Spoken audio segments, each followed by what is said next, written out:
In this video, Teacher T will show you how to remove your original Royal Enfield rear shocks and replace them with aftermarket shocks.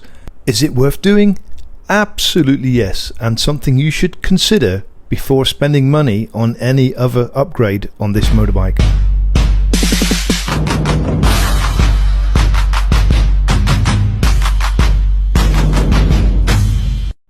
And in this video I have decided to upgrade to Hagon aftermarket shocks, but the procedure is the same for any type of shock that you decide to change to. And I am complicating things slightly because I've decided to lower my bike at the same time. Instead of replacing with the standard 310mm length shocks, I've decided to reduce the length to 290mm, reducing the height of the bike by 20mm. So the first thing we're going to do is remove the bolt on the lower shock.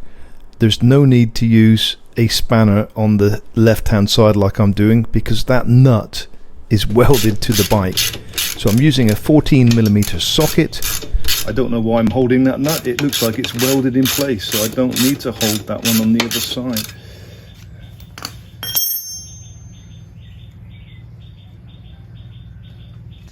Okay, I'm having to improvise here because I know that this nut is out, but if I keep unscrewing it I'm going to ruin the thread.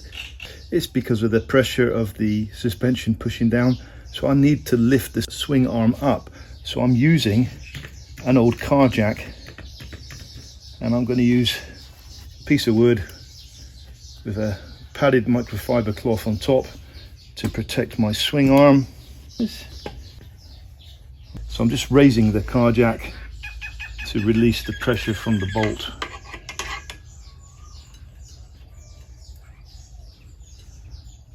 I can see it raising, and look, I can screw it by hand now. It's doing its job. Soon I'll be able to pull it out. There we go. I've just pulled it out just by releasing the pressure on the swing arm with a car jack. The top bolt, I do need to hold the 14mm nut on the other side because it's not welded like the bottom one. And this is also going to release our carrying handle. I can see it moving already. I've never really liked them, never really liked the look of them. They're not even fitted to the shotgun, but when I test rode the shotgun, that's because it's so easy to put on the center stand, because the bike is 5mm higher and it makes such a difference.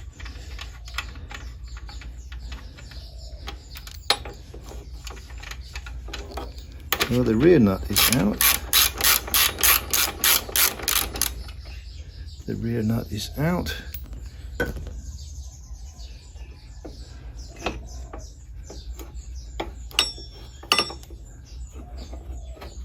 But it does look like I still have to unscrew the top nut.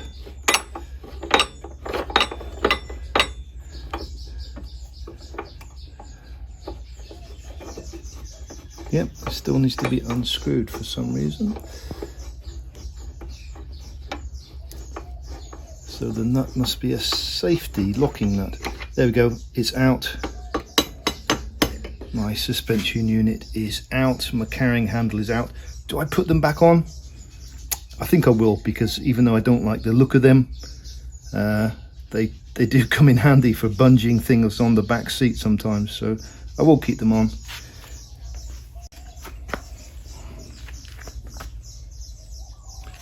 And there we go, side by side. And the reason aftermarket shocks are so much better is A, they have got progressive recoil springs, so different progressions of recoil. B, they have got decent preload adjustment, and then on top of that you've got damper adjustment also, so much better. So save back pain, save yourself, and change your shocks. You will be so glad that you did. So doesn't that look different with the suspension removed? But we're going to put these on. There's an Allen key here for adjustment, so I'm going to make sure that's facing upwards so I can get to it easily. This is the bottom of the suspension with the with the manufacturer Hagon on it. That's the bottom. So I'm just going to put them in at the top first. On these particular shocks there's only 3 preload adjustments. I'm on preload 1, and damper adjustment I'm on 7 out of 14. They're a tight fit because they're new. Let's just center the suspension in the hole. There we go, that's centered. Now I can put the nut in, the bolt in, sorry. Now I can put the bolt in.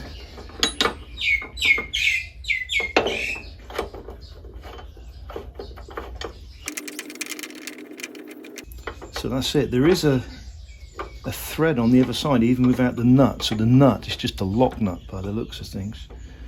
So that's it. I'm just going to leave it like that for now until I get the other side off, and then I'll be able to raise the swing arm even more to put the bottom bolts in. So it's quite an easy fit.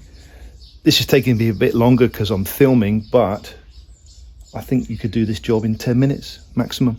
So on the other side the suspension is out. All I've got to do now is raise the swing arm by lifting the car jack. I just want to get one side in first if I can. So I'm just raising the car jack now. You can see the new shocks sliding in. This only needs to be done if you're using shorter shocks. If not, just pop your replacements straight in.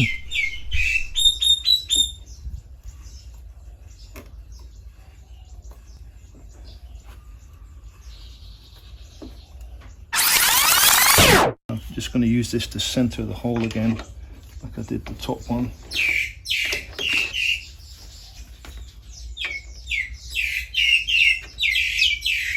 Oh, you very noisy birds today. Very noisy birds. I think I just need to go a tad higher.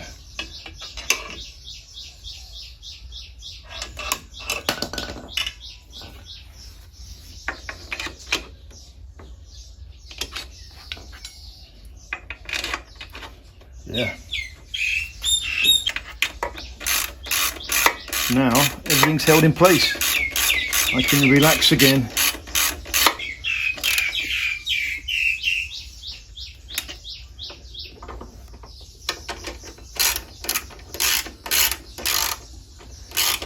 It looks like I've made a mistake there. I have to undo this bolt again. You have to put the nut on a little bit first because there's not enough room for the nut else. Let's put the locking nut back in. There. Now I can do this up tightly.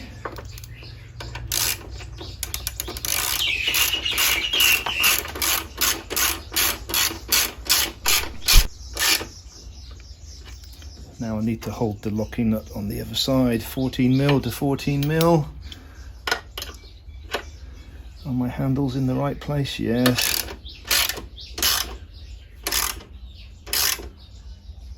One, two, three, four. There we go, that's tight enough. And that one also.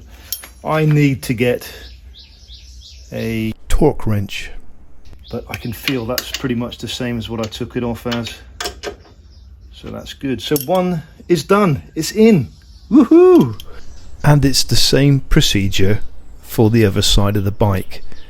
Because I'm lowering, I had to take both units out at the same time. If you're just changing to standard length, then you just do one at a time. There's my car jack under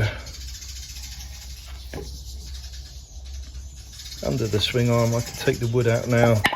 I can take the car jack out now. Job's done. Now I can take it off the center stand, maybe for the last time for a while. Let's just see.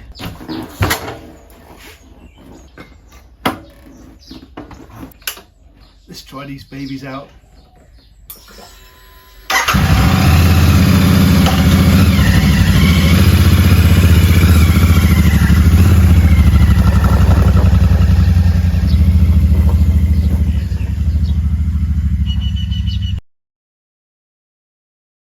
So I don't know if you can see that the bike is lower. It is lower. It does look lower to me. Some people said it might affect the handling and the geometry of the bike. I haven't felt any difference, and the best thing of all is, for the first time ever, I can flat foot the bike on both sides. I've never been able to do that before, so I'm much more confident in the bike also. And the new found comfort in the bike makes me kick myself that I did not do this sooner. No more catapulting when you hit a pothole, and now higher speeds can be achieved with confidence, not worrying that I'm going to hit an unforeseen pothole. I now have that cool, gliding, flying experience with my motorbike at long last. The only problem I have now is the usage of the center stand with a lowered bike, but Teacher T has found a solution for you. So the bike is lowered. It's pretty much impossible to put on the side stand. I'll give it a go without killing myself. No chance, absolutely no chance. So all we're going to do is use my 30mm thickness of wood, put it behind the rear tyre, in the middle,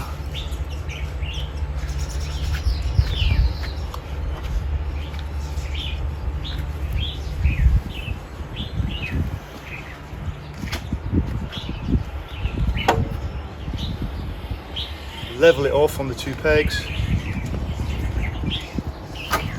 Absolute doddle. So I can still use my centre stand.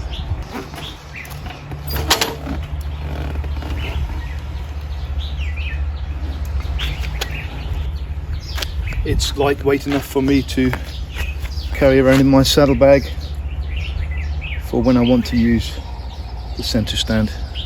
Yesterday I visited RS Tech once again, and my pre-production belt drive kit has been hard anodized and darkened and refitted once again to my bike. So this is the final time, and we recorded the process and made a fitting video for you, a fitting guide. So that is the next video to look forward to. As always, it is much appreciated if you would like, and if you haven't already done so, subscribe to this video, and I'll see you on a video soon.